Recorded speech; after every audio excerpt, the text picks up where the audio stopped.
ভারত ও বাংলাদেশ সম্পর্কের ক্ষেত্রে একটি অত্যন্ত গুরুত্বপূর্ণ দিন।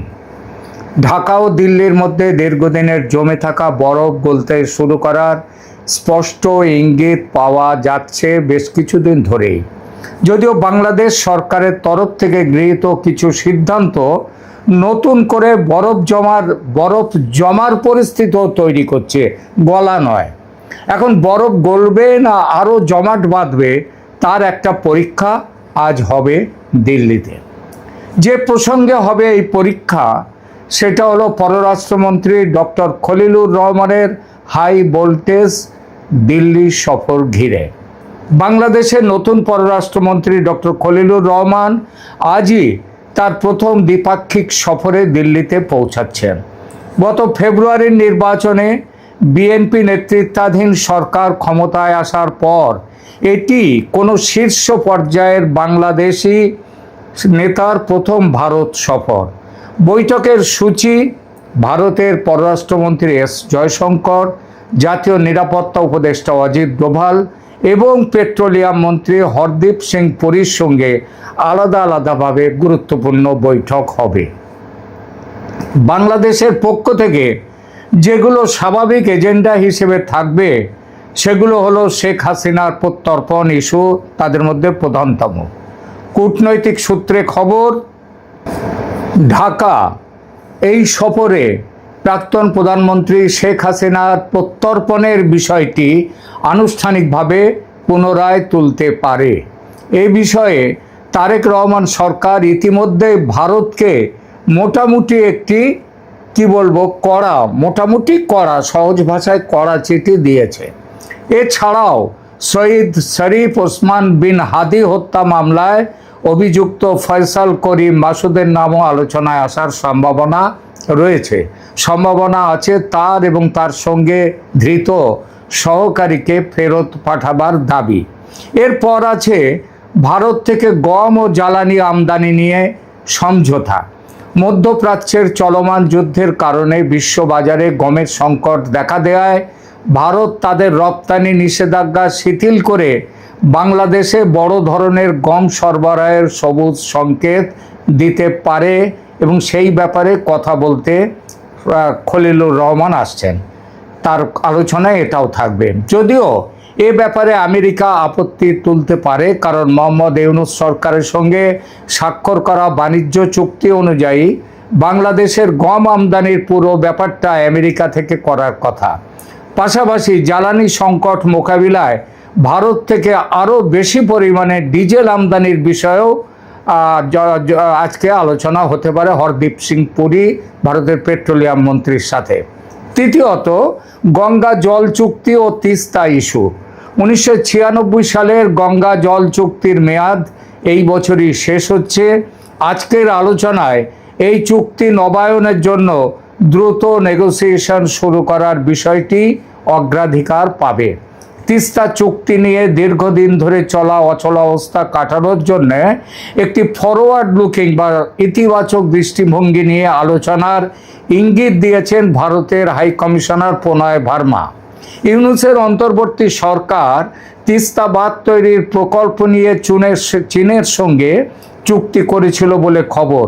ভারত এটা কোনোভাবেই করতে দেবে না, বরং ভারত উল্টো চাপ দিচ্ছে এই চুক্তি অনুযায়ী এই বাঁধ তৈরির কাজ ভারতকে দিতে হবে। বাংলাদেশের সঙ্গে সম্পর্ক উন্নত করতে গেলে চীনকে তিস্তা প্রকল্পে রাখা যাবে না, কারণ তিস্তা প্রকল্প যেখানটায় হবে সেটা ভারতের যে ওই শিলিগুড়ি করিডর, যেটাকে চিকেন স্নেক বলা হয়, তার কাছাকাছি। সেখানে একটি যে বিমানবন্দর তৈরির ব্যাপারটা নিয়ে চীনের সাথে যে চুক্তি হয়েছে সেই চুক্তির বিরুদ্ধেও কিন্তু ভারত আজকে সেখানে বক্তব্য রাখতে পারে, কারণ এই ব্যাপারগুলো আসবে আলোচনায়। এছাড়া বাংলাদেশের পক্ষ থেকে ভিসার সমস্যার সমাধান ও সীমান্ত পরিস্থিতি নিয়ে আলোচনা তোলা হবে। অন্তর্বর্তী সরকারের সময় ভারতীয় ভিসা দেওয়ার ক্ষেত্রে যে কঠোরতা দেখা গিয়েছিল তা স্বাভাবিক করার দাবি জানাবে ঢাকা। এছাড়া সীমান্তে জিরো ক্যাজুয়ালিটি বা যাতে কোনো প্রাণহানি না হয় সেইটা দুই দেশের নতুন কোনো সমন্বিত একটা কোঅর্ডিনেটেড সীমান্ত ব্যবস্থাপনার প্রোটোকল নিয়েও আজকে কথা হতে পারে। সংক্ষেপে পরিস্থিতি হলো গত 1.5 বছরের টানাপোড়েন কাটিয়ে বাংলাদেশ ফার্স্ট নীতিতে দিল্লির সঙ্গে একটি উইন উইন বা পারস্পরিক লাভজনক সম্পর্কের নতুন সমীকরণ তৈরি করতে চাইছে বর্তমান তারেক রহমান সরকার। এটি একটি বিশাল ভূ রাজনৈতিক পরিবর্তনের ইঙ্গিত। আজকের এই সফরের ফলাফলের ওপর নির্ভর করছে আগামী কয়েক বছর দক্ষিণ এশিয়ার রাজনীতির গতিপথ কোন দিকে মোড় নেবে। এসব দাবিগুলো মূলত উঠবে বাংলাদেশের পক্ষ থেকে, কিন্তু এর বাইরে ভারতের কিছু বিশেষ দাবি আছে বাংলাদেশের কাছে। কারণ কূটনীতিতে কোনো পক্ষই শুধু দাবি নিয়ে আসে না, বরং গিভ অ্যান্ড টেক বা দেয়া নেওয়ার মাধ্যমেই সমীকরণ মেলানো হয়। 7 এপ্রিল 2026-এর এই হাই ভোল্টেজ বৈঠকে ভারত যে বিষয়গুলোতে ঢাকাকে কড়া চাপে রাখবে বা জোরালো দাবি জানাবে সেগুলো মোটামুটি এরকম রাজনৈতিক অন্তর্ভুক্তিকরণ ও আওয়ামী লীগের ভবিষ্যৎ।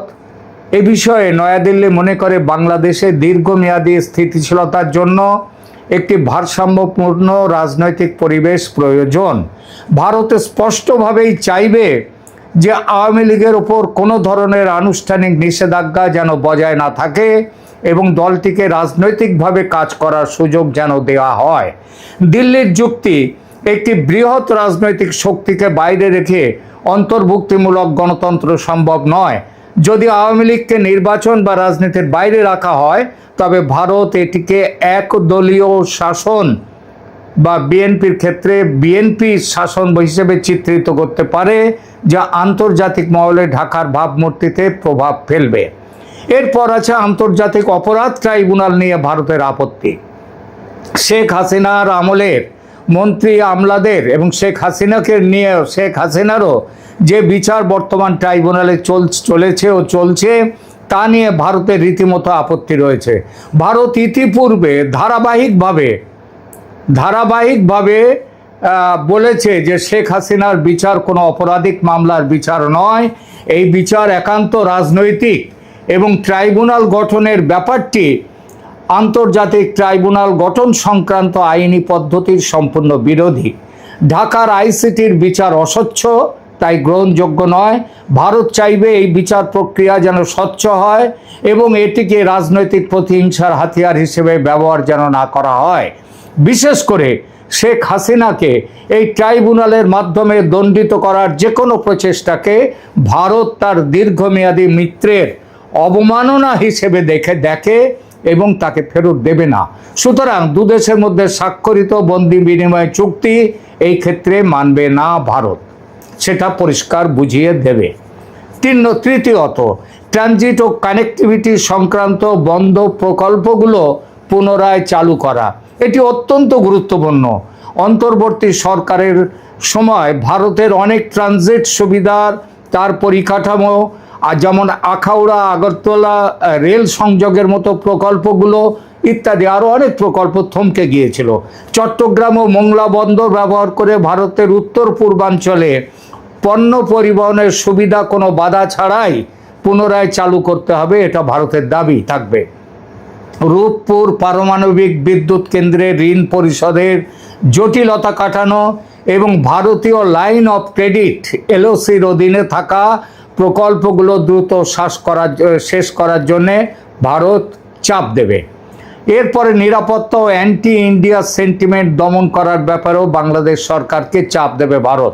সম্প্রতি দেখা গেছে আবার অ্যান্টি ইন্ডিয়া সেন্টিমেন্ট ওখানে দাঁড়া বেঁধে উঠছে এবং মৌলবাদী শক্তিরা তারা পায়ের তলায় আবার জমি খুঁজে পাচ্ছে। বিএনপি সরকারের সময় ভারতের প্রধান উদ্বেগ থাকে উত্তর পূর্ব ভারতের বিচ্ছিন্নতাবাদী গোষ্ঠীগুলোর নিরাপদ আশ্রয় নিয়ে সেই চট্টগ্রামের অস্ত্রোপচার 10 ট্রাক অস্ত্রোপচারের ঘটনা, সেটাও কিন্তু বিএনপির জামাতের আমল হয়েছিল। এবার জামাত নেই, কিন্তু বিএনপির সাথে জামাতের একটা ভেতরের আলোচনা কিন্তু চলছে নানাভাবে, সে খবর আছে ভারতের কাছে। যে এই ব্যাপারে জিরো টলারেন্স নীতি ভারত দাবি করবে যে বাংলাদেশের মাটি ব্যবহার করে যেন কোনো ভারত বিরোধী সশস্ত্র গোষ্ঠী সক্রিয় হতে না পারে। যদি সেটা সক্রিয় হয় ভারত কিন্তু জিরো টলারেন্স নীতি এখানে চালু করবে। এরপরে আছে সংখ্যালঘু সুরক্ষা। গত 1.5 বছরে বাংলাদেশে হিন্দু সহ সংখ্যালঘুদের ওপর কথিত সংখ্যালঘুদের ওপর যে হামলার ঘটনায় ভারত প্রথম থেকেই সোচ্চার, সেগুলোকে পাশ কাটিয়ে মানে মোহাম্মদ ইউনূসের সরকার বারবার বলে গেছে এটা রাজনৈতিক কাণ্ড, এর পেছনে ধর্মীয় ব্যাপার নয়। ভারত সেটা মানেনি, কারণ ওখানে যদি হিন্দুদের ওপর অত্যাচার শুরু হয় তাহলে 1.5 থেকে 2 কোটির মতো হিন্দু তারা ভারতবর্ষে আবার ভারতে চলে আসতে পারে, যেটা এর আগে যে কোনো গোলমালের সময় হিন্দুরা দলে দলে ভারতে এসছে, সেরকম ঘটনা হতে পারে। ভারত চায় না যে আবার এটা ঘটুক। সুতরাং এই বৈঠকে এটি হবে দিল্লির অন্যতম বড় লিভারেজ বা চাপের জায়গা। এরপরে চীনের ক্রমবর্ধমান প্রভাব রোধ। ভারত চাইবে বাংলাদেশে যেন প্রতিরক্ষা এবং অবকাঠামো খাতে যেমন তিস্তা প্রকল্প বা সাবমেরিন বেস বা বিমানবন্দরের আধুনিকীকরণ ইত্যাদি চীনের ওপর অতিরিক্ত নির্ভরশীল যেন বাংলাদেশ না হয়। ডিফেন্স ডিল, সেটা নিয়েও ভারতের বক্তব্য আছে। সম্প্রতি বাংলাদেশে চীনের F-17 ফাইটার জেট কেনার যে গুঞ্জন উঠেছে পাকিস্তানের মাধ্যমে, তা নিয়ে দিল্লি নিশ্চিতভাবেই তাদের উদ্বেগের কথা জানাবে। ভূ রাজনৈতিক সারসংক্ষেপে একটাই কথা, তাহলে এই আজকের বৈঠকে খলিলুর রহমান এবং ভারতীয় মন্ত্রীদের যে তাদের এনএসএর যে বৈঠক, সেখানে বলা যায় সারসংক্ষেপে যে এটি একটি জটিল দাবার চাল। ক্যালকাটা ডায়ালগসের বিশ্লেষণী ভাষায় আমি বলবো, ভারত এখন আর শুধু দাতা নয়, বরং একজন কঠোর দর কষাকষি করা মানুষ, দর কষাকষি করা দেশ।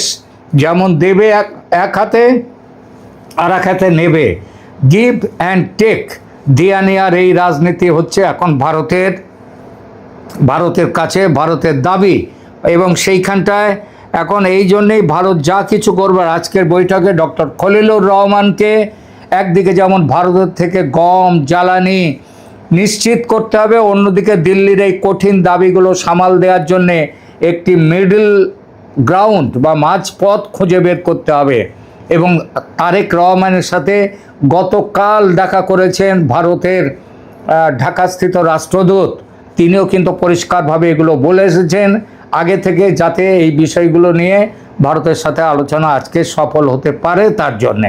দিল্লির সাউথ ব্লকে তাই আজ স্রেফ চা চক্র নয়, বরং কঠিন এক মনস্তাত্ত্বিক যুদ্ধ চলবে।